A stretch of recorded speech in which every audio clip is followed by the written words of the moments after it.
My homily is titled, Go to St. Joseph. St. Joseph's best friend and tireless disciple, St. Andre, always said, Go to Joseph. You have a powerful friend in heaven. He will never let you down. Brother Andre Bessette, born on August 9th, 1845, drew his last breath at 12:50 a.m. on the morning of January 6th, 1937. It was the feast of the Epiphany, but because of the holiday, no paper was published that day. The radio spread the news like the wind, and early that morning, all knew that the holy man who had founded St. Joseph Oratory had passed away. Before setting the date and time for the funeral, two rather unusual decisions were made earlier that morning. One was to preserve his heart. The other was not to embalm his body. Preserving someone's heart is not very much part of North American culture. And why did Archbishop George Gaucher request that his heart be preserved? He was following a European custom. In Italy and France, among other places, the hearts of famous people were preserved.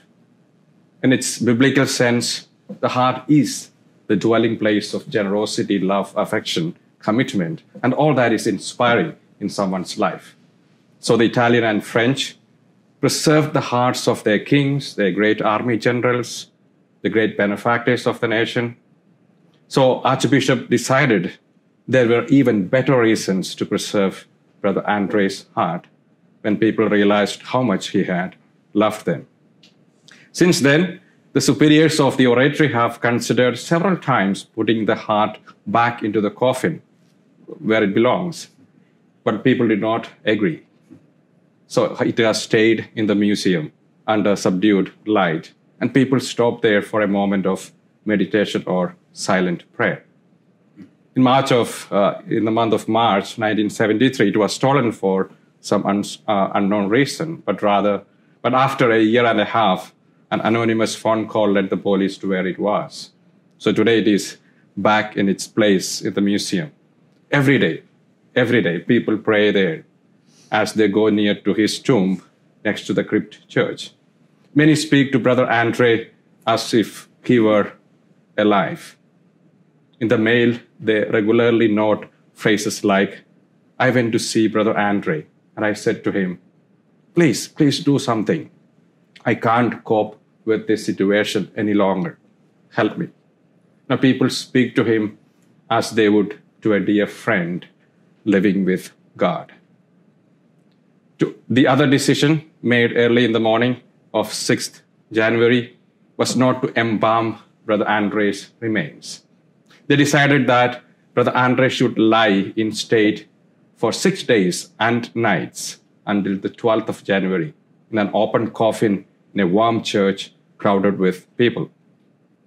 Now, Brother Andre had repeated so many times in the wake of Father James Dujare and our founder, Father Basil Morrow, God will provide. We believe in providence. Providence will see to it. Since this had been a way of thinking, characteristics of Brother Andre all along, they decided that God would keep his body. The decision proved to be right. It was easily kept until the interment on the 12th of January.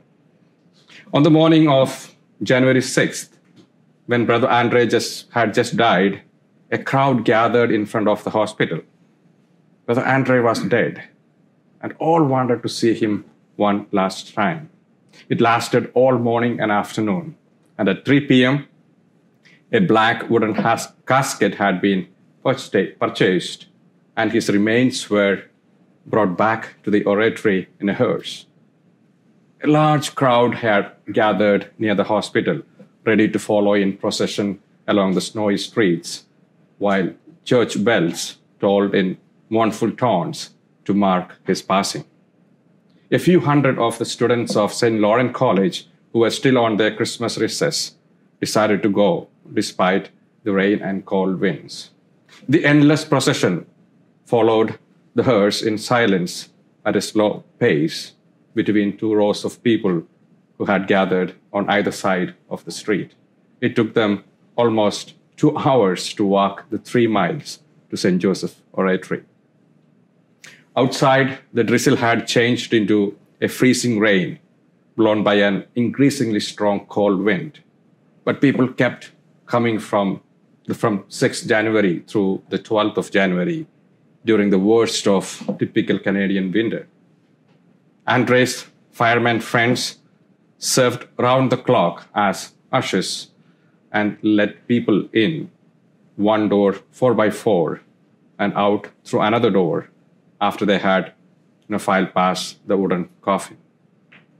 One of Brother Andre's best friends, Arthur Gans, decided to follow the crowd just like everyone else, and it took him 4 hours to walk from the bottom of the hill to the coffin of Brother Andre.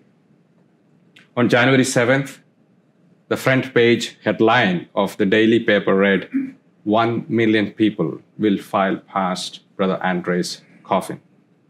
The journalist had observed that 110 people per minute walked in and out of the crypt church of the oratory. He multiplied this number of minutes by 6 days and 6 nights and decided that 1 million people would come. Since the flow of people only increased, we now know that this figure was reached on the morning of the 12th. The crowd was so large, and it became obvious that most would never make it inside the church. The firemen carried the coffin outside so that all would have at least a final glimpse of his face from afar. And nothing similar had ever been seen before. Indeed, Brother Andre had welcomed thousands of people in his office. But by visiting 10 to 15 families every night for more than 25 years, he had entered most of the houses in the city of Mount Royal. He had talked to everyone.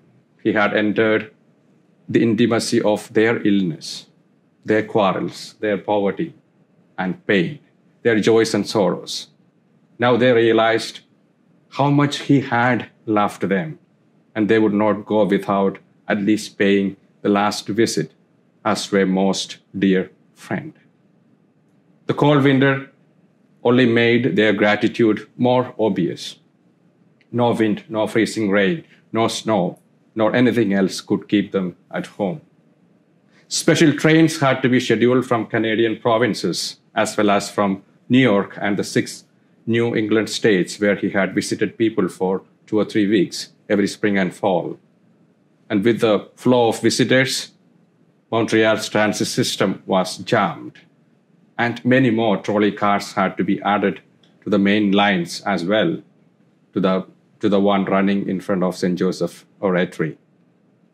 At least 30 newspapers in the United States published the news of Brother Andre's illness before his death. We don't know how many articles were published following his death, but the Oratory archives have saved 860 clippings from newspapers, not only in Canada, the United States, but from all the major cities like Figaro and Paris, Times in London. All the major news agencies also sent reporters to write about Montreal's little brother, Andre, and articles were published worldwide. Newsreels were regular fare in movie theaters in 1937, and the movie makers had come and covered the event to make pictures available in all major cities.